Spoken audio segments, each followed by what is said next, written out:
Mr. Deputy Speaker, sir, we have been talking proudly of the economic progress of our country. In this connection, I would like to point out that the biggest industry in our state is the agricultural industry. But in this regard, I feel that we have not played fair with the agriculturist because today he is in great plight. In my opinion, one of the reasons for the present state of affairs is that it is the small agriculturists who form the large majority of the landowners in our state. They are suffering on account of the fact that their occupation faces many dangers over which they have no control. One of them is the vagary of the monsoon, and the other is the lack of irrigation sources. The third is the failure of investments in raising crops which could not be harvested because they have failed on account of pests. The agriculturist is also not able to do collective cultivation. I may mention that one of the first things that the new government should take upon themselves is the stabilization of prices.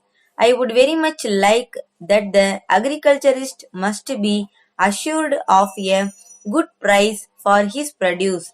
There is no such assurance now. Today, the prices are at a certain level, and at the time when the agriculturist tries to sell his produce, the prices fall very much according to the likes of the speculators. I think this is a risk which he has to suffer. So, I am sure it is necessary to stabilize prices. In this connection, I wish to point out that even in rich countries, agriculture is subsidized. It is a fact which we see throughout the world. I have given examples of rich countries where the farmers are intelligent and where there has been mechanization of agriculture.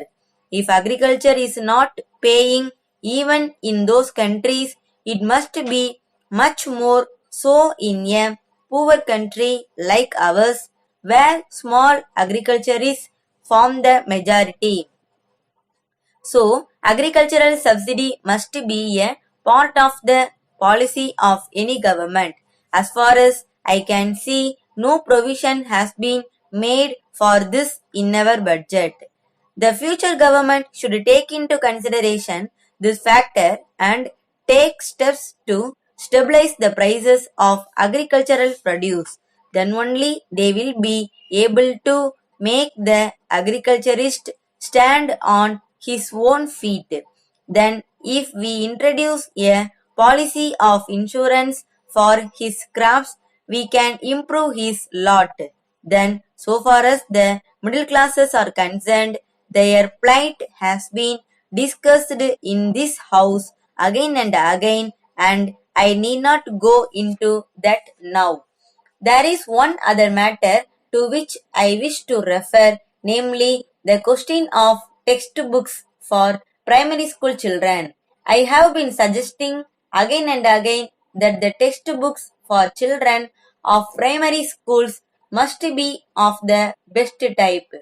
So far as this matter is concerned, I made a suggestion in the past for this purpose that the best men in the educational field must be recruited for the purpose of selecting textbooks for small children, for we know the future prosperity of the country depends on the quality of education which we are able to give to our children. This is a matter which should not be delayed. Further, it is a sorry state of affairs that the textbooks which are prescribed for children are not available for many months. So, it is the responsibility of the state to supply proper textbooks for the primary school children at the right time. Letter from Surya and Company, Kolkata, to Messrs. Murali and Company, Mumbai. Dear sirs, we thank you for your order. As desired by you, we have booked your order dated the 3rd June for 200 pieces of cycles together with accessories. In this connection, we regret to inform you that there has been irregular power supply in the Kolkata industrial region during the past 1 month, and our program of production has been affected. It has resulted in a huge backlog of orders. So, it will not be possible for us to execute your order according to the schedule of delivery agreed upon. We are trying to fulfill our commitments to the best of our ability.